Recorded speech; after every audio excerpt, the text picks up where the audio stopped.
நீங்கள் அதிக நேரம் செலவு பண்ணி படித்தாலும் அது டக்குன்னு மறக்கிற மாதிரி இருக்கா? அப்போ அந்த டாப் 3 மெமரி ட்ரிக்ஸை நீங்கள் ஃபாலோ பண்ணி பாருங்கள். இந்த வீடியோ உங்களுக்காண்டி தான். First one, space repetition. அதாவது நீங்கள் ஒரு பேசேஜ் எடுத்தீங்கன்னா அதை மறுநாள், அப்புறம் ஒரு 7 நாள் கழித்து, ஒரு வாரம் கழித்து, ஒரு மாதம் கழித்து உங்கள் பிரெயின் ட்ரெயின் ஆகிற அளவுக்கு நீங்கள் அதை ரிப்பீட் பண்ணிக்கிட்டே இருக்கணும். the more perfect you learn, your brain is more active. And second one, visual learning.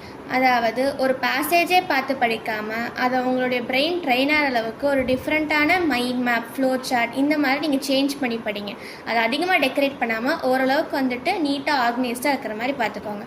Third one, mnemonics. அதாவது ஒன்றும் இல்லை, இப்போ விப்ஜியான்னு சொன்னால் நம்மளுக்கு தெரியும், அதாவது ரெயின்போவுடைய 7 கலர்ஸ். இந்த மாதிரி ரொம்ப டிஃபிகல்ட்டாக உள்ளதை நீங்கள் டக்குன்னு ஒரு ஷார்ட் ஃபார்முக்கு நீங்கள் சேஞ்ச் பண்ணி எழுதிக்கலாம். இதே இந்த மாதிரி டாக்ஸானமிக்கு king Philip came over for good soup இந்த மாதிரி நீங்கள் சேஞ்ச் பண்ணி படிக்கலாம். இதே மாதிரி உங்கள் லேர்னிங் ஜேர்னிங் ஹெல்ப் பண்ணணும்னு நினச்சிங்கன்னா நம்ம சேனலை மறக்காமல் சப்ஸ்கிரைப் பண்ணிக்கோங்க.